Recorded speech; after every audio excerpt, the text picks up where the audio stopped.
Nashaka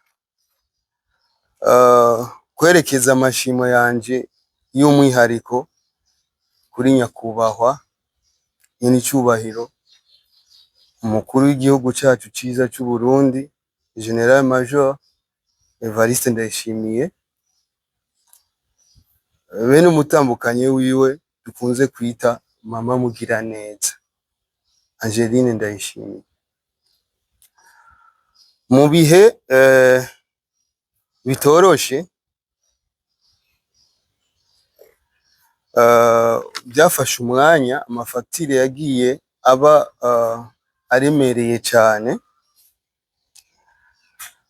Abo bavyeyi barumvise ikibazo bahitamwo kuduserukako.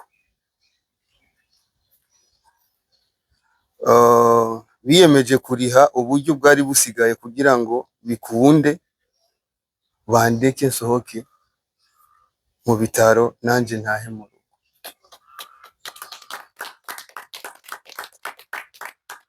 Sinoronka amajambo aremereye nokoresha uno musi mu kubashimira canke ngo sigure uburemere bw'igikorwa mwankoreye.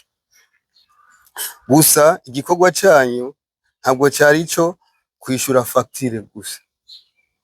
Igikorwa canyu gitumye nsubira kubonana n'umuryango wanje. Igikorwa canyu gitumye nsubira mu rugo. Igikorwa canyu cansubije icizere ko no muri kazoza nzoba. Imana ihezagire yongere ibarinde, ibahe inguvu zo kubandanya gukorera igihugu n'abenegihugu. Kuko igihe ngwara sinagize ikibazo co kumenyesha abantu ko ngwaye gusa, ahubwo umenga havukiyemwo ikibazo co kwemeza abantu ko ngwaye. Vyafashe n'umwanya munini ndaremba, hari abariko bivugira ngo ni vya bindi vy'iwabo. Icigwa rero nakuye aho hantu nuko ugashobora gushika hano kugira ngo mushobore kuduhuza n'abenegihugu, ko ni mwebwe jisho ryabo, abafise ibibazo vyinshi bashaka kumenya mbe amagara y'inshuti yabo, umuririmbyi wabo ameze gute. Hirya y'ejo narashizeko post ndavuga ati bibaye ngombwa ko ngenda ndabivuze. Mu nyuma naje gusanga hari ababifashe ukundi, birumvikana kuko ijambo kugenda bisigura vyinshi. Nkaje nsanzwe ngwaye, benshi bibaza ko ari urupfu, ariko ndazi kandi ndizera ko mumbona ngaha abari biyumviriye gutyo bahumure, ahubwo uko kugenda ashobora kuba ari ijambo ry'amahoro, kuko uno munsi igenekerezo rya 22 Nyandagaro umwaka wa 2026 twagiriwe amahirwe inyuma y'amezi 2 yo gushobora gusohorwa ibitaro. Ntivyari vyoroshe, ariko babaye urugamba rukomeye, mwashizemwo inguvu umwe wese ku ruhande rwiwe kugira ngo bishobore gukunda. Rero mvuze kugenda no gusezera hano, hanyuma nanje nkataha mu rugo. Mfise umwanya muraza kunyihanganira, ariko naho vyosaba iminsi n'imyaka kugira ngo nshime nobikora, ariko aza kugerageza kuvunagura gato kugira ngo nshime vy'imvamutima abantu twabanye bambaye hafi muri kino igihe kitoroshe naciyemo.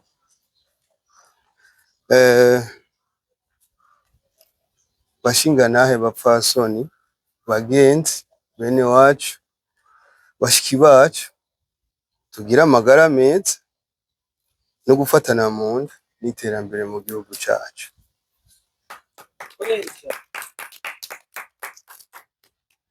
Kuri mwebwe mwese mutigeze mwumva iruhande, uno munsi w'igenekerezo rya 22 Nyandagaro mwaka wa 2026 ni umunsi ntibagiranwa.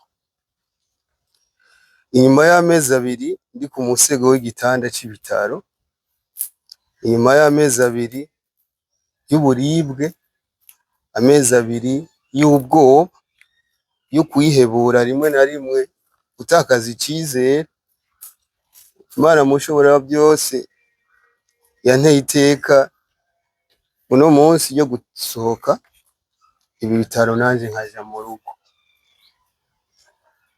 Mpagaze imbere yanyu n'umutima wuzuye ibigumbagumba cane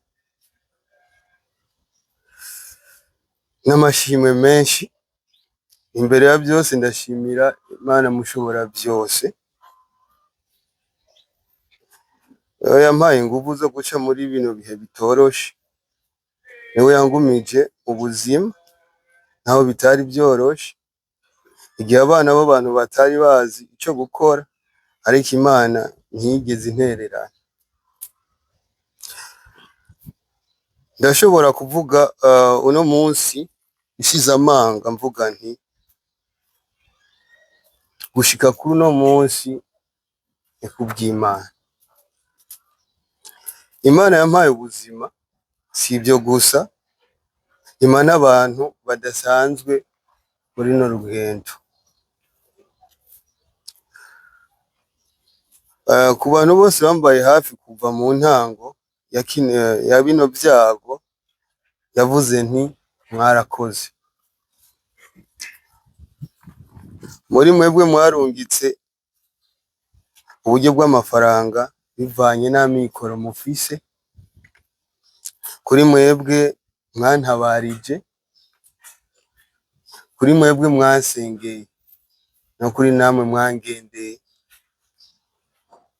no kuri mwebwe mwanteye intege mu kunyandikira utumesaje, kunterefona, namwe ndavuze ati mwarakoze cane. Bamwe batanze byinshi bafise, abandi batanga bike bafise, ariko imbere y'Imana igikorwa cyose gifise agaciro kanini. Mwanyeretse ko umuntu ashobora kugwa, ariko adashobora kuguma hasi wenyine mu gihe bagenzi biwe bahisemo kumuvyura. Igihe nari ngwaye nta buryo nari mfise bwo kuriha facture, ariko muri byo nari mfise by'agaciro, nari mfise abantu batantererana, yaba umukene canke umutunzi, umubanyi canke uwa kure, uwuzwi canke atazwi, aho uri hose ndakubwiye ati warakoze. Nashaka kwerekeza amashimo yanje y'umwihariko kuri nyakubahwa nyenicubahiro umukuru w'igihugu cacu ciza c'u Burundi, General Major Evariste Ndayishimiye, bene umutambukanyi wiwe dukunze kwita Mama Mugiraneza Angeline Ndayishimiye. Mu bihe bitoroshe, byafashe umwanya, amafagitire yagiye aba aremereye cyane. Abo bavyeyi barumvise ikibazo, bahitamwo kuduserukako. Biyemeje kuriha uburyo bwari busigaye kugira ngo bikunde bandeke nsohoke mu bitaro nanje ntahe mu rugo.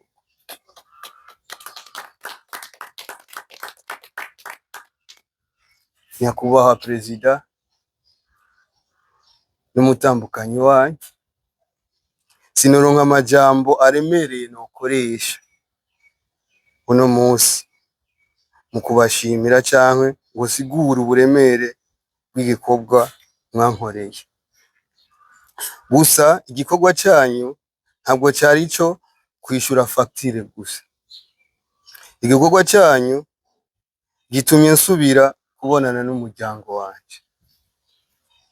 Igikorwa canyu gitumye nsubira mu rugo. Igikorwa canyu cansubije icizere ko no muri kazoza nzoba. Imana ihezagire yongere ibarinde, ibahe inguvu zo kubandanya gukorera igihugu n'abenegihugu. Ndashimira vy'imvamutima ibitaro Centre Thérapeutique African Green, abaganga bose bankurikiranye muri ano mezi yose, abaganga, abaforoma, nawe wansunitse ndi ku gakinga. Mwarakoze kubwo kwihangana kwanyu. Turibuka ko kandi turazirikana ko n'ibitaro vyagize umutima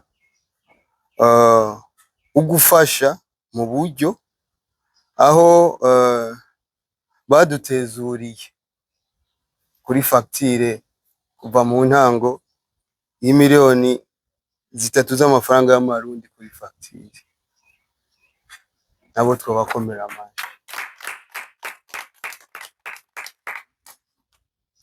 Uyu munsi ndatashe mu rugo. Sintashe n'utwanje gusa, ahubwo nahanye ubumenyi bushasha mu buzima bwanje.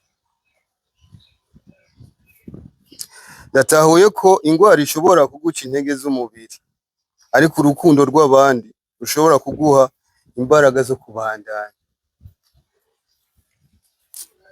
Naratahuye ko mu bihe bigoye Imana ikoresha abantu nk'abamarayika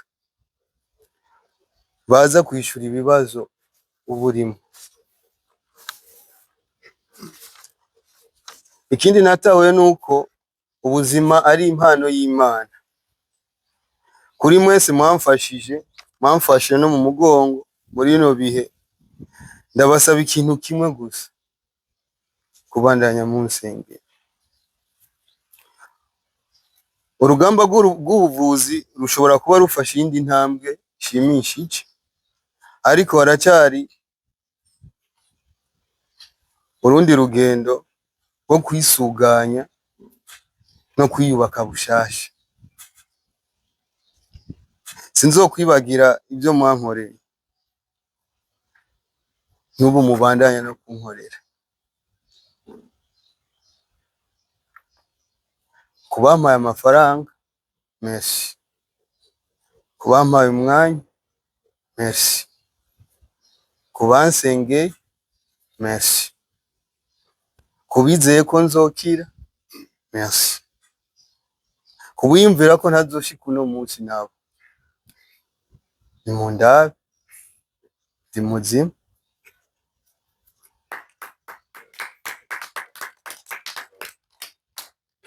Apana ko urugendo rwari rworoshe, ariko kubera Imana yabimfashije kandi n'abantu banse kunterera. Imana irihe igikorwa mwakoze ibiheta-ngabo indwi. Imana ihezagire kandi imiryango yanyu. Niba umunsi umwe bizosaba cyangwa bikaba ngombwa ko ngira ukeneye nk'ibyo nakorewe, ndi tayari kuzobikora. Uno munsi sindababwiye merci gusa, ahubwo ndababwiye ko mwanditse amateka mu buzima bwanje.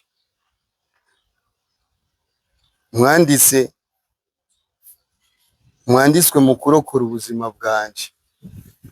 Mwanditswe mu kunsubiza mu rugo.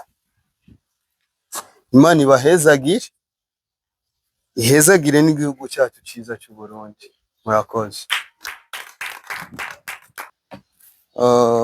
Ari amajambo yanditse muraza kuyakwega, murayabona n'isanamu. Ubu buzima bwanyigishije yuko Imana yama idukeneye, ibyo twojamo byose, ibyo twokora byose, abo twokwiyumva ko turi bo, ubuhangange, amatitre, Imana niyo herezo kandi niyo ntango. Ni nayo mpamvu ashize imbere umurongo wa Bibiliya, Imigani 19 umurongo wa 17. Umuntu wese afise icyo yakoze yemera aritaba umuhamagaro wiwe mu kwita ku magara yanje, asoma ujya murongo. Ugirira akagongwe ubwo mugogo,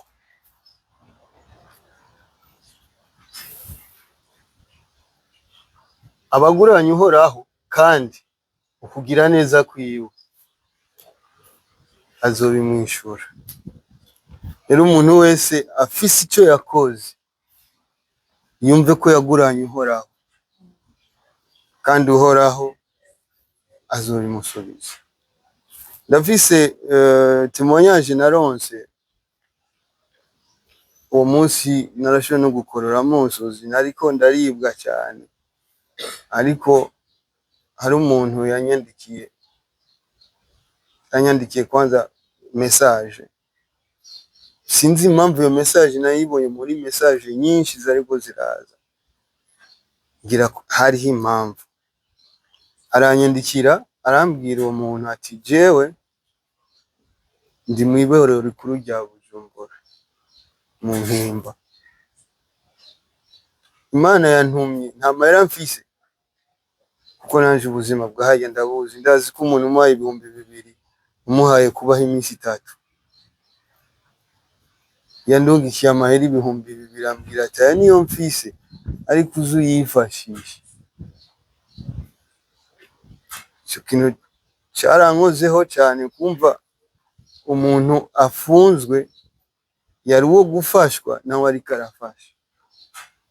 Rero gufasha ntabwo dufasha abo twamenyanye gusa. Ubuntu, ubumuntu, umuhamagaro nicyo kintu cyonyine gikenewe kugira ngo ufashe umuntu. Azoba ari umuzungu, ari umuhindi, ari umwirabure, iyo azova hose niwamusanga ku nzira ufise icyo wamufasha uramufasha, kuko ijambo ry'Imana riratubwira yuko ufashije ububikije ku Mana kandi Imana izobikwishura. Rero nta majambo menshi mfise novuga, mfise n'umwanya muto, sifise ukuntu no byexprima, ariko nukuri ndavuze mwarakoze. N'ubu mbandanya mbona ukuboko kwanyu kunyereka ko Imana ihari, mbandanya ngwana, ndanasenga cyane kuko ubwanje sinishoboje, mwansengeye nanje ndisengera. Amashimwe agaruke ku Mana kandi Imana ihezagira uwo ari we wese. Rero ndibaza ijambo tuje tugerekeza kwa nyakubahwa Utere. Umubona yaramfashije amezi yose, yarankinze, ubu mba naradadaraye, ngira arabibabwira. Niwe muganga afise imvugo abivugamo.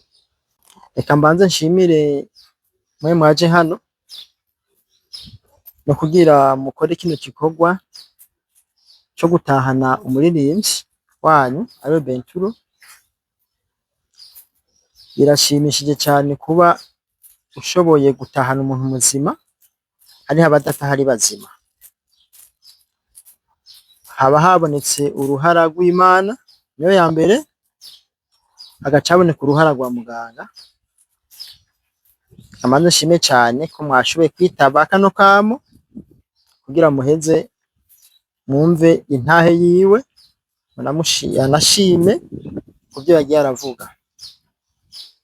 Gira kw'izina banyitwa Dr Yves Claver Ntakirutimana, nkaba nserukira ibitaro Africa Green Wellness Super, ni kuvuga ni centre thérapeutique mugabo irimo ibisata bitandukanye, mugabo ubu tuko turavuga igisata cya therapy aricyo cyashoboye kuba cyasubije ubuzima uyu Murinzi Benturo. Ni kuvuga uyu Murinzi Benturo nagiye nicaye ngaha nkuko mu kazi ka misi yose nza mbona baramushikanye taxi ramushikana, twakiriye umugwayi nko dusanzwe twakira abandi, mugabo turamushikana indani. Tumaze kumushikana ntibyabaye ibintu byoroshe kuko mu taxi ntago yashoboye gutanga umwidondoro w'umugwayi. Yavuze ati bamumurukanye uko nyene, hari ikigo bumvise mu Kigobe gisanzwe gikora ibintu by'umuntu ashobora kuba yapararije, adatambuka, atavuga. Mu bisanzwe amaze gushika twaramwakiriye, bafama baramwakiriye barakora ibisabwa, maze ndahashika nshoboye kumuraba mu mashini sanga imitsi yiwe yose ntiriko irafonctiona nkuko byategekanye, sanga mu mutwe ntihariko harakora, sanga mu bihimba byo mu nda bimwe ntimikoro birakora bivanye n'ubugwayi bwari butandukanye yari afise, yabicishijemo ko abatipfuza ko yobaho. Abavyumva baca babitahura, ni kuvuga yari afise ikibazo. Maze kumwakira navuye umugwayi ntazi uwo ari we, nta adresse, nta famiye, ariko kubera aricyo gikorwa twahamagariwe cyo gukiza umuntu, twagikoze n'umutima wacu wose ubikunze. Hama haciye inyuma y'imisi 3 wa mugwayi yaravuze, ndamubaza imyidondoro, ndamubaza nta muntu n'umwe wanyu ushobora kuba womenya kuko icyo gihe yashitse atavuga dakoma. Hama yaratangiye aravuga, arandikira inshuti n'abagenzi, ariko je nkimwakira nakoreye Imana ati ni gukorera Imana nyene, hako umuntu apfa yashitse hano reka ndamufashe. Igihambaye nuko aba muzima kuko umuntu aruta ibi bintu byose tuba tubagazeko. Hama uko iminsi yagiye atera iduga, natangiye kubona abantu baza, ntiyabaye umugwayi asanzwe gusa, ahubwo nagiye mbona ntibiko bihinduka, bona abandi baririmbyi hamya ko ari umuririmbyi. Hama bari nyumaje no kubashimira cyane, baragize social ikomeye cyane, baramukurikiranye ku rwego rudasanzwe. Nange narahamenye n'abandi baririmbyi ntarinzi narabamenye ntarinda bazi, sinakunda no gukurikirana iby'indirimbo, nataye kuza ndabikurikirana ndabe ibyo baririmba, ntangira kubamenya kuko narinda bamenye ngaha baza kuraba umugenzi wabo. Nukuri narashimye cyane ukuntu mwashoboye kumwitangira mukamwitura. Hama mu bihe bitari byoroshe yari arimo, twaragerageje turabandanya tumuvura tutisunze amafaranga, mugabo nk'ibitaro twarandika ibitegekanijwe, twaturindiriye gusa inyishu y'Imana kwikora. Uko iyo tuvuga ati tumere nk'ibindi bitaro nk'andi ma hospital atandukanye, utazanye conscience ntuvugwa, Benturo ntabakiriho. Mugabo twe twakoze umuntu aruta ivyo byose, kuko mu mategeko y'ikiganga twiga kubanza kuramira umuntu imbere yo kumwaka amafaranga, kuko amagara aruta amajana. Ni kuvuga byarafashe facture ndende biba nuko yarameze. Twarubatse imitsi yiwe, imitsi amaraso tuyasuza mu bihimba by'imitsi bitakora dukoresha ama mashini, turakora ubumenyi twahawe. Benturo mu mutwe ntiyashobora kuvuga ibintu bitunganye, udutsi tw'ubwonko tuba twatangiye kugenda dusa nk'ututakora neza, mugabo Bertrand ubu aravumwa byose ko avuga neza, ahubwo ari nashima ko agomba atahe, numva ko twakoze uruhara rudasanzwe, ako byose twashojwe n'Imana. No munsi ni hamwe nta mugwayi akirira kwa muganga burundu, mugabo turavye mu buhinga bw'amamashini no mu bindi bitandukanye, Bertrand arakomeye ameze neza cyane, azoguma arasimba tumukurikirana gato gato turaba ko tuca turekera ngaho, ariko uno munsi muza kubona hava atamba umuziki abereke ko biriko biraza, ariko arakomera, baza ko maza no gushima ako kantu Imana yarakoze neza cyane. Hama muri ibi bihe twarimwo sinobona kudashimira nyene cubahiro mukuru w'igihugu, mukuri mukamo umuririmbyi yateye yarabikoze, ni kuvuga hari hasigaye intambwe y'amahera menshi cyane, kuko ubu buvuzi bwari kuvura uno muhungu bwari gusaba ko yurira indege akaja mu Buhindi canke akaja muri Turiki, ariko ubu buhinga twarabuzanye hano. Iyi therapy dukoresha ni professionnel ku rwego rwo hejuru mpuzamahanga. Twarashoboye kumugeza koza iminsi dukoresha operation y'imitsi dukoresheje amarazeri y'amamashini, ntago ari ikintu cyari gisanzwe. Aha nta handi hantu iri muri iki gihugu kiretse ngaha muri centre thérapeutique yacu ya Africa Green Wellness Spa, nabishasha tuzanye hano. Niyo mpamvu rero byari gusaba umwanya kunda kurira indege kugenda, ariko twarabikoze kuko nibwo hinga twazanye ngaha mu gihugu cy'u Burundi. Rero ndashima cyane, nagiye mbona abarinda ahubwo bitoroshe, uwo nakiyenza mbona bihinduye isura, ndageze ndabona n'umushikiranganje arashika ngaha araza kwirabira ibyo bintu koko ko ari byo, yarahageze arabibona ko bidasanzwe, ariko yaragize ikizere ko asanze umuntu nawe, ariko uko yabyumva asanga byarahindutse, ariko arakira ameze neza. Rero uno munsi nukuri Benturo, abaririmbyi, inshuti, imiryango, abarundi mwese ntimave basubira guhangayika imitima ngo biyumviye ngo mbega Benturo bimeze gute, mbega agomba gupfa, mbega gute.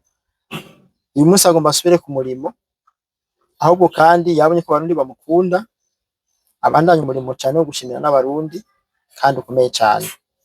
Hama n'icubahiro yaradushitse ko hano, akamo bamuteye Imana amenye ukuntu ibigenza, mu b'abarundi bakundana so dukundana, yarakumvise arariha fagitire zari zisigaye zose, umukomera amashi. Kandi ni kuvuga turamushimiye cyane n'umutambukanyi wiwe,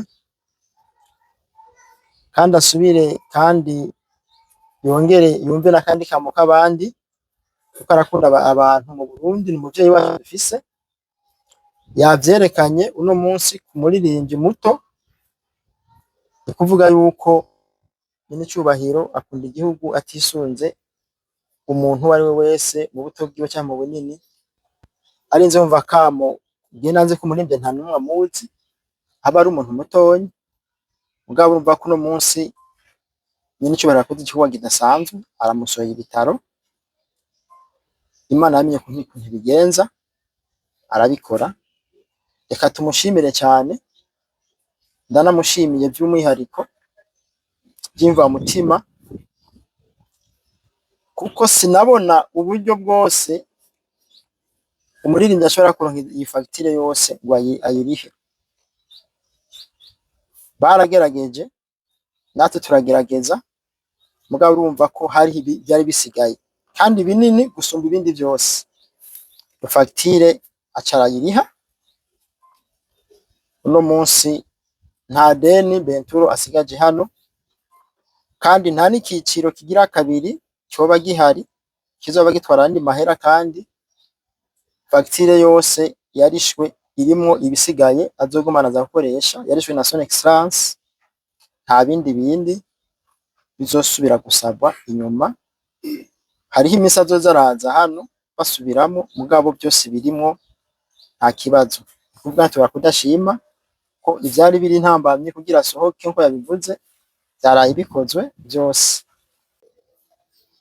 Akazi nkora novuga ko ndijwe ryo gukunda igihugu, iryo zina ryanje canke nshobora kuvuga voix du patriote. Hama nta birenze vyabaye uretse ko noba umwe mu bashima ugukira kwa Benturo, muririmbyi wacu, umuvandimwe wacu. Sinari ndamuzi imbere, mugabo ndiko ndazunguruka kuri social media, haciye kuri video yakoze kuri TikTok. Yari video nyene ashima nyene icubahiro umukuru w'igihugu. Nca no kuyindi video nabonye ku rubuga rw'uyu Jisha, mbona ko agwaye aremvye. Bintera mu mutima emotions zo kwiyumvira uyu muntu ushimira nyene icubahiro. Nabonye yakoze na foto nini ya nyene icubahiro, sinzi ko barayimushikirije. Ndavuga ati kubera iki yorangira gutabaza ahandi tudatabaje no kwa nyene icubahiro. Canibuka ko nyene icubahiro ari umujama w'abajenga. Nabibonye bihurirana turi muri periode ya dialogue continentale. Umuhamagaro wa Juko nico cizere c'uko nyene icubahiro yashize nimero hanze kugira ngo abarundi tumubwire akatubakira. Canifashisha ya video ya Benturo mu gutabaza nk'ibisanzwe. Ngira amahirwe, navuga ko ari umunyamahirwe n'umunyamugisha kubera ko message yarishuwe, maze kwishurwa haba kumenya ivyo agwaye. Mu nyuma Benturo tumaze kuganira ko simfise nimero yiwe, yarangoye kubona nimero yiwe. Kandi yamenye uwo bazavugana, ntiyamenye n'uburyo nza ntabaza, sinamumubwiye na kuko sinzi kizovamo. Namuhishije aranyugurukira arambwira ubugwayi, ntanga message ko yayimpaye. Umuvyeyi rero nyene icubahiro acagira amatsiko kumenya facture, aba arayishuye. Benturo rero uko yabishimye, uko umuganga yabivuze, harakoze Imana, hakoze abantu, n'umuvyeyi mukuru nyene icubahiro, umukuru w'igihugu cacu c'Uburundi, twomuha amashi. Hama nkibaza ko uko muganga yabivuze, ndi mu batangara nk'abandi bose. Ntitwari tuvyiteze ko vyagenze. Maze gutambutsa message nkabona irasubijwe, vyampaye icizere c'uko nyene icubahiro ari igisobanuro c'umujama w'abajenga. Nca mbona ko rimwe na rimwe ari igihe twitinya kandi umuvyeyi yiteguye kutwakira. Rero dushimira Imana yamuduhaye, kandi nibaza ko coba n'ikintu gituma dushira ubwoba, tukumva ko utwigoro dukora mu mana zarizo zose dukora, nubwo sinzi nabibonye kuri statut y'uraho, nubwo badashobora kudushikira, hari igihe babona ibyo dukora, kumbure mu bihe bikwiye, igihe gikwiye kigeze bakatugerako. Ntivyizanye rero, ntiyabikoze ku gahato, nta n'ijwi ryanje ridasanzwe, numva ko natabaje nk'uwundi wese nkuko nabo turi nimero yiwe ukamwandikira. Imana ya Benturo niyo yashize iryo shaka muri jewe ryo kunshusha kugira ngo iyo message ndayitange. Nuko byagenze, niyo mpamvu vyabaye ngombwa yuko muganga ampamagara ko je message nza nayishikanye kuva kera. Ariko muganga na Benturo bavuze bati tuzogukenera uyu munsi kugira ngo dushimire nyene icubahiro we wazanye message canke watanze watabarije uhari. Muri make rero ndi hano nk'uwatabarije Benturo, kandi Imana yarabikoze. dushimira Imana na nyiricubahiro umukuru w'igihugu cacu cy'u Burundi. Murakoze. Je nitwa Alain Nova Irambona, ndomenyesha makuru w'inyuma kuri mikro apana kuri kamera, niyo bita la vieille école. Hama ndi n'umu artiste, ndi n'umugenzi cyane wamenyesha makuru n'aba artiste. Je sinza kubaza ahubwo ngira ngaruke cyane kuri Benturo, nongere ndanashime kino gikorwa kibaye no musi.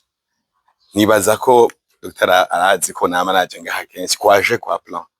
Naheruka ngaha itariki 8 z'ukwezi kw'indwi, mfise ikibazo kidasanzwe ko Benturo yari umutumire mu giteramo cya Cibitoke Samatanye kuri Dogodogo. Kuri rezo sociale hari ibintu byinshi nibibeshi birimo. Hanyuma ndashika nyuma yanje haci haza B-Face, narabwiye ati B-Face araje ko bari gusangira stage. Kwari kugira ngo dushire inguvu hamwe. Bigirimana Desire tumushimire cyane kuko yagize ubutabazi canke yarondeye ubufasha aciye nyaho.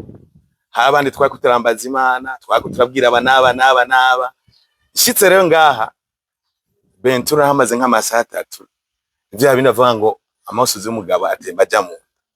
Ukuntu Benturo yari amerewe. Naramaze nk'iminota 30 nabaye ikirurume ntavuga. Amajambo yahetse yakane. Mugabo no musi ko natuje ngaha kugira ngo twigine intsinzi y'Imana kwikira rya Benturo. Saba umuntu wese akoma amashikwe. Abarishobora. Ega abaganga mwari gukora. Mugabo atakiganza cy'Imana ntibyari gukunda. Namba ishapure mu mpamvu sikibanyita bishop. Hanyuma ujya turahura kenshi kandi ndizera yuko n'Imana yamukoresheje. Hambavu y'ivyo rero Benturo ambwiye ati amajambo make dusenge n'Imana. Igihe yavuga umurongo naciye mvuga Benturo kwa kundi yambarira birabaye ivyo. Kuko je navuye ngaha mbonye yuko Benturo avuye ngaha azoja mu yindi si tutazi. Oya kumpanda bakajayo na twese tuzojayo mugabo bivana n'igihe tuzojayo. Rero Benturo yabaye umuntu nta kibera ubusa. Hari ibintu tujamwo bitwigisha. Nkiri muri kaminuza niho patiri nkabona yaza tubwira mu ishuri ngamagume ntagahore mugabo ntagahare. Hari igihe amagume yigisha kugira ngo usimbe kure. Rero Benturo nari nabonye ko bizokunda. Nari mu masengesho n'abandi. Waragiye mu Cibitoke barakutubaza. Ego nandazi ko no musayi Allmate aba journaliste bari ngaha ntibaze kuraba Benturo. Jewe hari amahera nakuye kuri Dogodogo ngomba nza kubagaburira umwe wese basi na buri cyanga ya 5 ntimugende ndaze Allmate ingene zimeze sivyo gakivona. Hari ahantu mwaheruka biragorana. Rero icyo nico ngombye kuvuga muraze kuronka ingene musubira inyuma kuko barayishe facture iko kaganuke ntituza kugakoresha mu turabafasha gusubira inyuma kugira ngo byandike neza sivyo. Ahandi n'amafata amakamera image muzobe mugororokewe n'ikaramu yandike neza. Ni gatoyi mugabo gato kanka mujisho ni kanka mukano. Uyu nawe mwita gato karakura. Rero ikindi naco Loven neza hari umunsi naronse message le 15 août umuntu yanyandikiye twandikirana gake yambagije ngo azana screenshot Mika wubahwe umu influencer bazanye screenshot ya video yawe wafatanyije Benturo na Première Dame. Uyu muntu acarambaza uyu muririmbyi uramuzi n'umuntu ari sérieux hari ikintu umuntu yomukorako. Ivyo nishuye sindabizi ntavyo mvuga mugabo ni inyishu y'uno munsi nyene.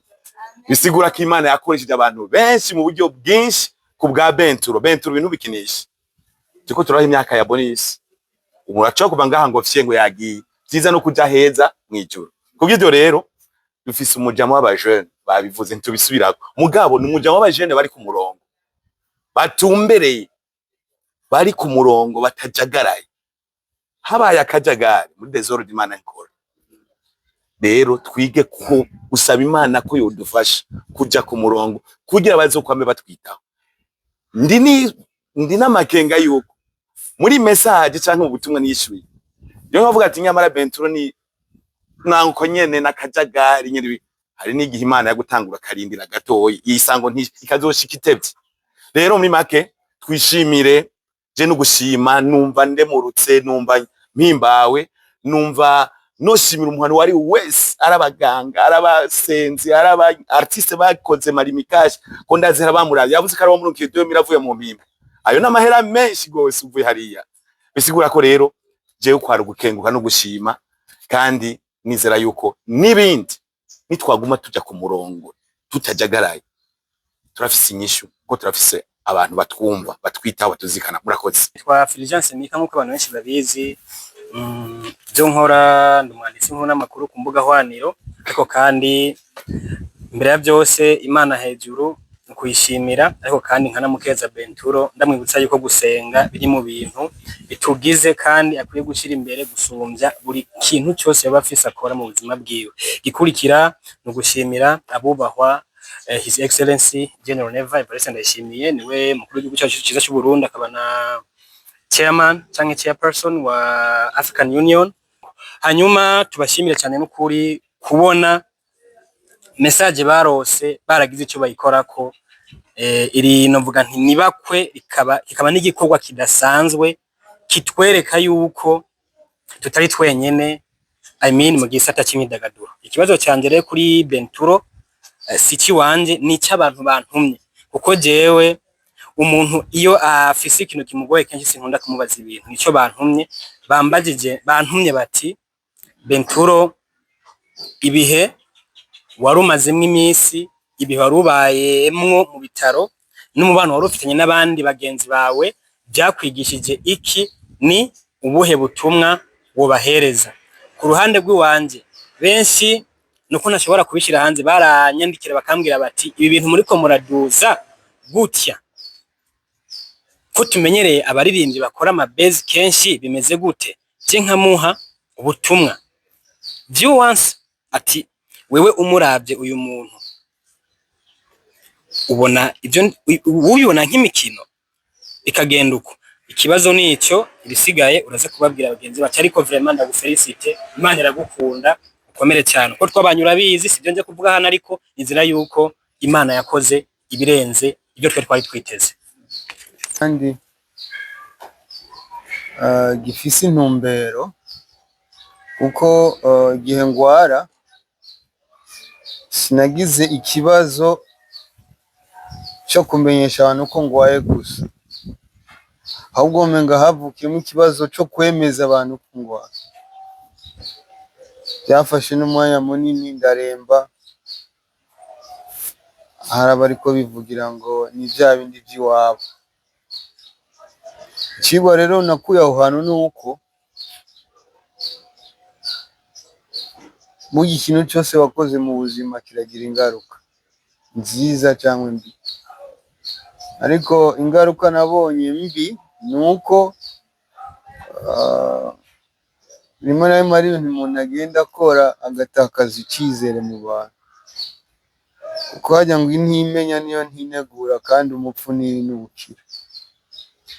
Rero naje gusanga yuko dutegerezwa kuba très sérieux cyane ku ruhande rwa communication z'ivyacu kuko hari ibintu dukora kugira twimpressione abantu kuza kuturaba ariko abantu bwabo ntabwo hari bijuju inyuma n'inyuma baratahura ko icyo kintu bagikoze ku mpamvu iyi. Rero siga ko ari ibintu byinshi abarindi dukora abadufise ku mutima bakabibona kari byo bakanakanguka ariko mu nyuma bagasanga sivyo buke kiya cyizere kagenda gitakara kandi si kuri jewe gusa sino mu Burundi gusa biri ku isi yose. Ariko je ku ruhande rwanje icyo nize nuko mu byo byahindutse kuri jewe nuko ikintu cyitwa communication ubu ni ikintu fata au sérieux cyane kuko rimwe umuririmbyi ari usanga posting post 3 4 ku munsi, ariko naje gusanga the way ukoresha inguvu nyinshi zo gutanga message, ahandi akagira igihe ukanabesha, ari the way ijambo ryawe rigira inguvu. Igituma sizi ko munabibona akenshi n'izi mbuga ubu ndazitinya, kuko naramaze n'igihe kinini ntashaka kuraba ku rubuga, kuko nari mfise ikibazo cyo kuyumvira cyane, hakwa kumera nk'umusazi, kuko niyumvira ati ku myaka yanje igihe, kuko je naramugwaje papa wanje imbere yo kwapfa, namugwaje imyaka myinshi, yamfiriye mu maboko, ariko yari yambwiye ati mwana wanje uze witeho mama wawe n'abatoyi bawe. Rero mbonye mugaye ngana uku, avuga ati none ba bandi bandagije gufasha, none nije bagira bafashi nabo nta mikoro, nije papa wabo. Rero ibyo bibazo byo kwiyumvira cyane kazoza, ngiye kuraba ku rubuga byari kuncanganya cyane, kuko ndabizi neza ko ku mbuga hatari abantu bavuga ibintu bigororotse gusa. Hari ushobora kuvuga ikintu bivanye n'indyariye mw'ijoro cyangwa itarimwo, ugasanga avuze nk'ikintu kikagukomeretsa, kigatuma uguma ucika intege birenze. No mu mpanuro abaganga bambwiye ati telefone yawe yiha abandi baze barayitaba, kandi mu bantu baza kukuraba hirinde abantu baza kukubwira ibyo babonye ku mbuga. Nivyo bituma isomo rero rikuru nakuye ahantu nuko izi mbuga zirica kandi zigakiza. Ndahamya neza yuko niba ubufasha nshobora kuba naburonse uno munsi amagara ameze uku, ni ukubera n'izo mbuga zakoze uruhara. Rero isomo naronse nuko izi mbuga iyo uzikoresheje neza ni nziza, iyo uzikoresheje nabi naho ziraguhamba. Rero namwe muzobona ihinduka, kandi narababwiye yuko urya Benturo mwari muzi ryarapfuye, hariho undi mushasha. Ndafise ubuhamya bwinshi sinobuvugira ngaha, ariko ko Imana izo zirantiza amagara, ndafise témoignage nyinshi mfise kubona ubu nsa nk'uwiyeguriye Imana. Sinobivuga mu majambo, ariko muzobibona mu bikorwa. Nibaza ikibazo nacisha.